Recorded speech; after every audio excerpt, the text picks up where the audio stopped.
and welcome to episode 3.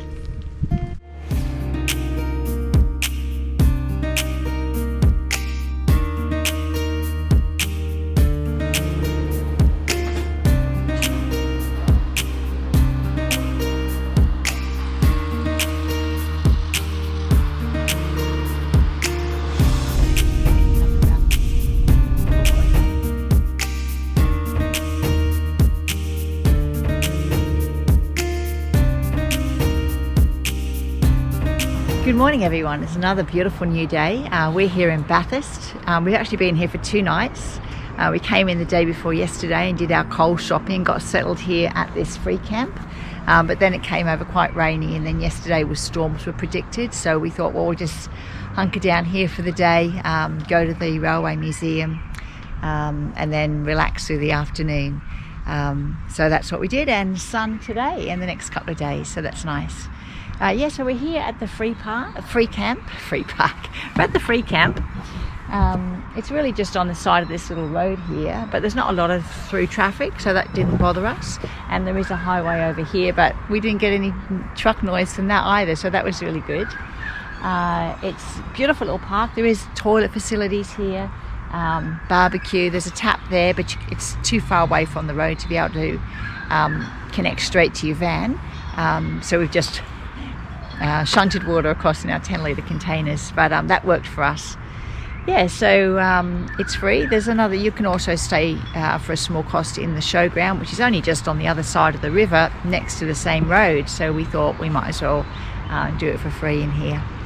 So today we're moving further north, and we're going to head up towards Orange, possibly stay in the Orange showground tonight, and then there's a couple of things around the area that we'd love to have a look at.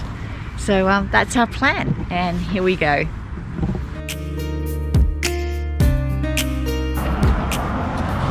Welcome to Beekeepers Inn. We dropped into the Beehive Cafe thinking we're just coming in for a coffee. Turns out that it's an old Cobb & Co coach stop, and we've got an old heritage building at the back we're going to have a quick look at. But they've also got some collector items in here that are for sale.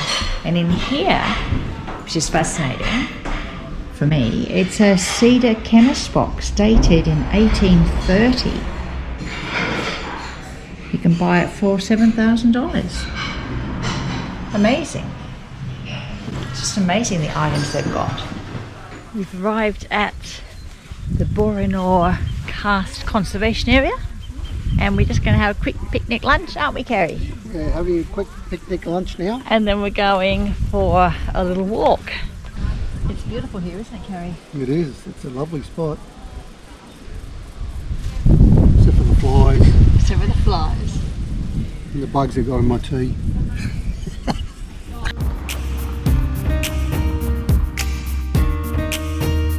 Whoa! Does it remind you of that cave in where the kids got caught? Oh, in Thailand? Yeah. Yeah, like... The water flowing through. Yeah. It's probably very difficult to make this out, but here's the creek. And the creek flows down here. And up there where all the blockages are. And I'd say as soon as it floods or gets a little bit higher, it then runs into the cave, into this area. Very intriguing.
Good morning, we're up on Mt Cannoblis this morning.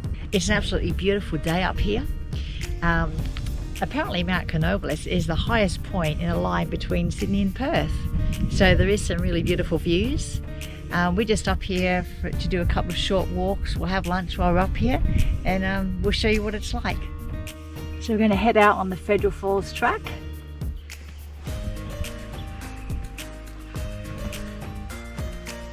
How's the sun protection going there, Kerry? Oh, it's better than nothing, I guess.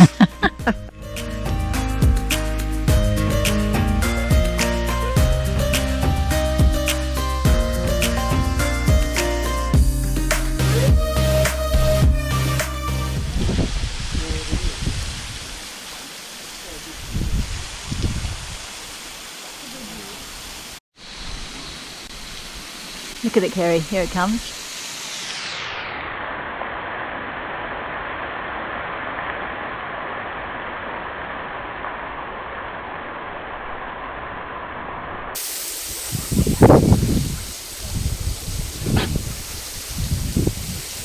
Hello again. I just thought I'd give you an update on what we've been up to.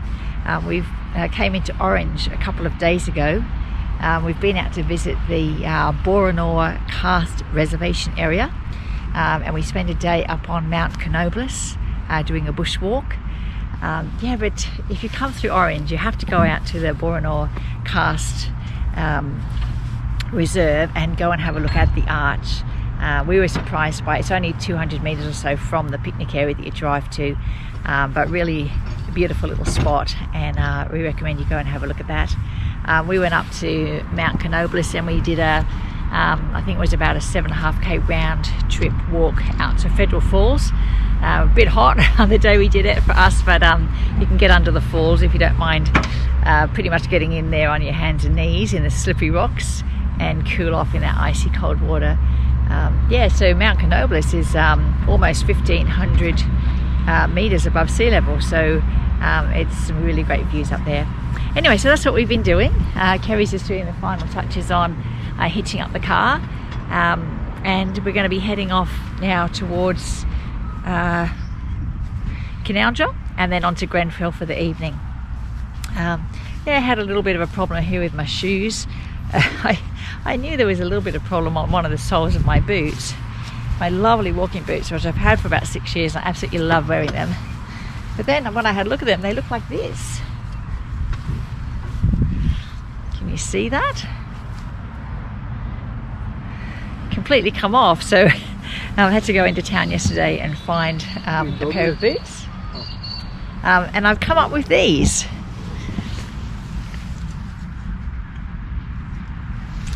Yes, I know, they're very red, aren't they? I didn't want red boots. I tried on like 20 pairs of boots, and then after about an hour and a half I gave in and said, okay, let me try on the red ones. Just a perfect feel. So I've come out with the red ones, and I think I'm going to feel a little bit like Dorothy on the yellow brick road as I head off into the bush. But anyway, the main thing is to have a pair of boots, because I love getting in the bush, I love walking, and having clean feet at the end of the day in a campground. So yeah, there we go. We'll be on our way pretty soon. We've come into Canowindra, and this is where the Age of Fishes Museum is. So we're going to pop inside and have a little bit of a look.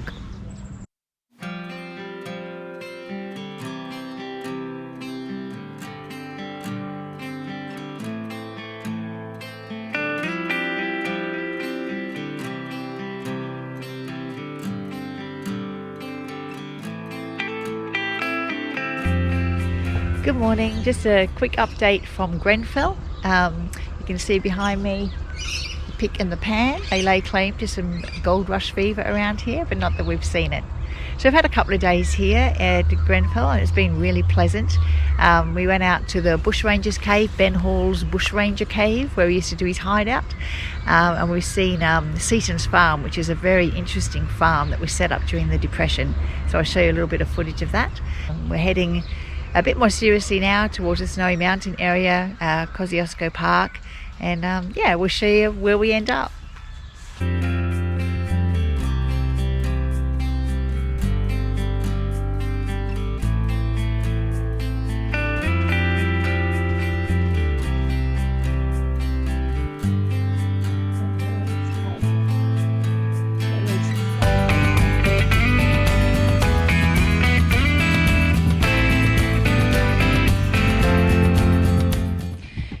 farm's a bit of a time capsule.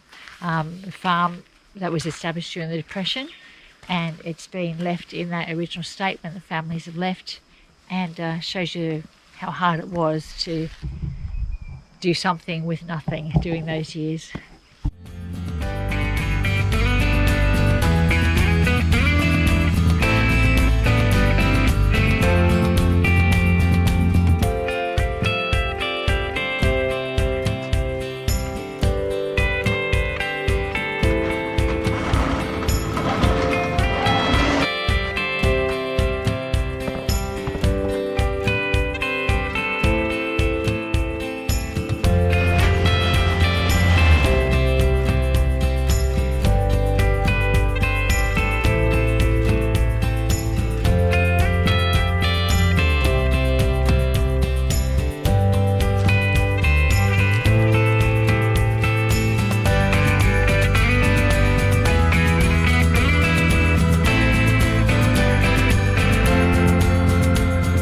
Well, we've just done a quick stop in Young, which is really quite a large regional town with lots of things on offer here.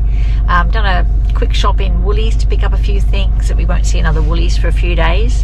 Had coffee, and we're about ready to hit the road again. My turn to drive.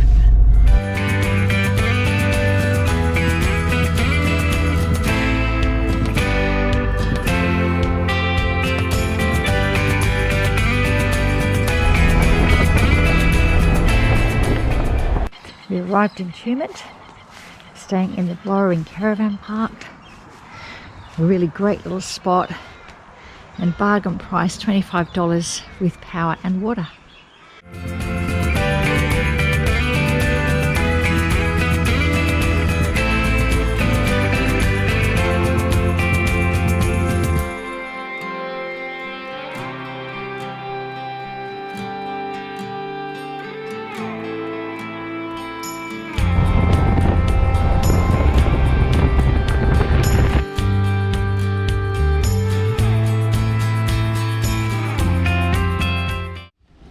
Well, this is nice and relaxing.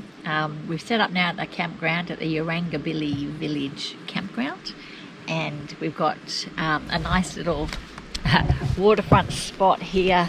You can see that at the Yarrangobilly River, just rushing past us right there. So not too bad a temperature. It might get wet later. Anyway, yeah, it's a great little spot. It's a bit close to the road, but there won't be any traffic as the evening draws in, so we're not too worried about that. No crowds, there's toilets here. Yeah, so very nice. Hey, Kerry? It is, yep. It's very nice.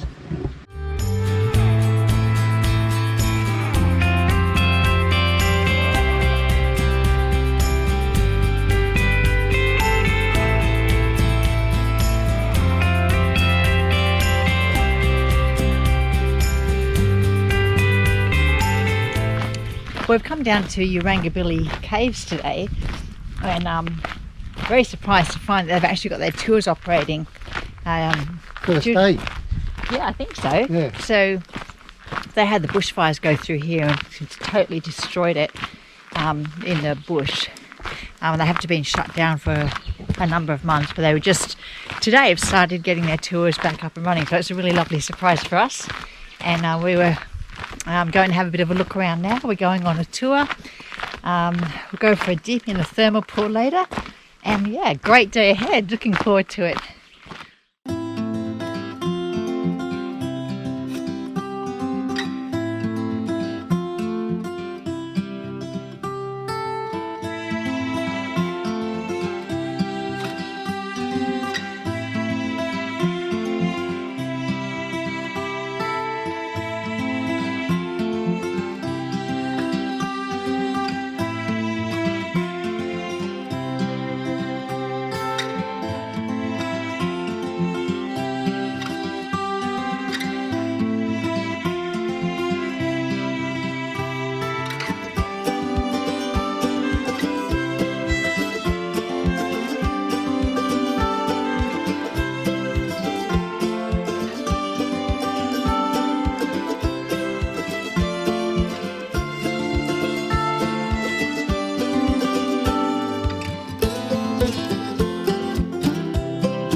got to walk down to the pools. You can't take your car down here.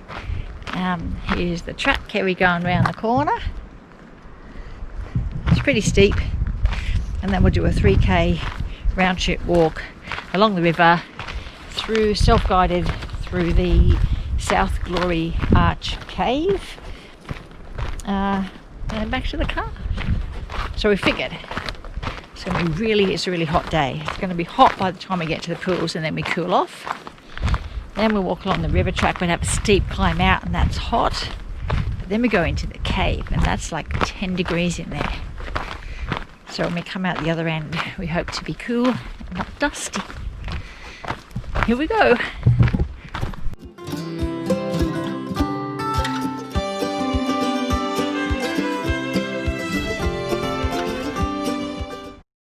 Well, we've been down here about half an hour. We've had our swim. What do you reckon, Kerry?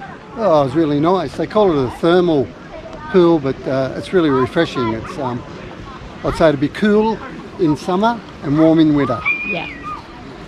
Yeah, so got the new hair look now, bedraggled. We're going to now start on our river walk.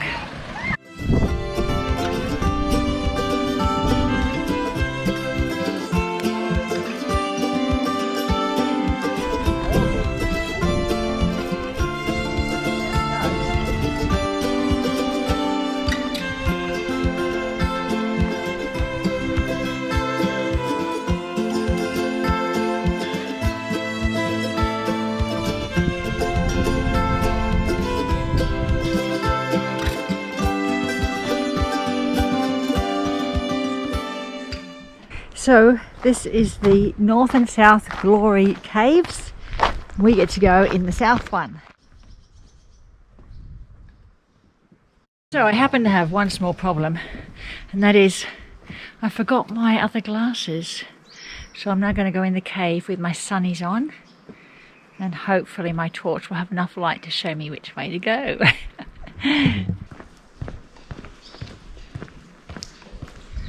All prepped with our little lights on our foreheads. Let's have a look. Oh, that water's cold when it hits you.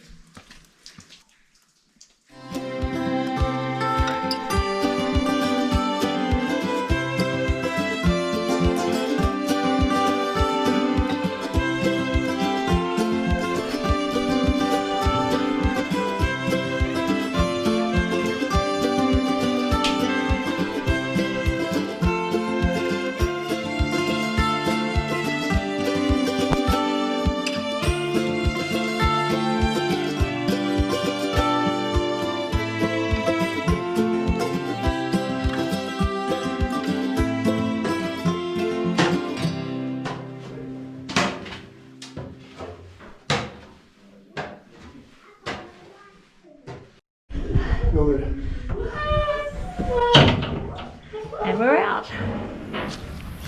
And right there we're going to finish up episode 3. It's been 7 days of fun and finding unexpected places. We've really enjoyed it, and we hope you do too.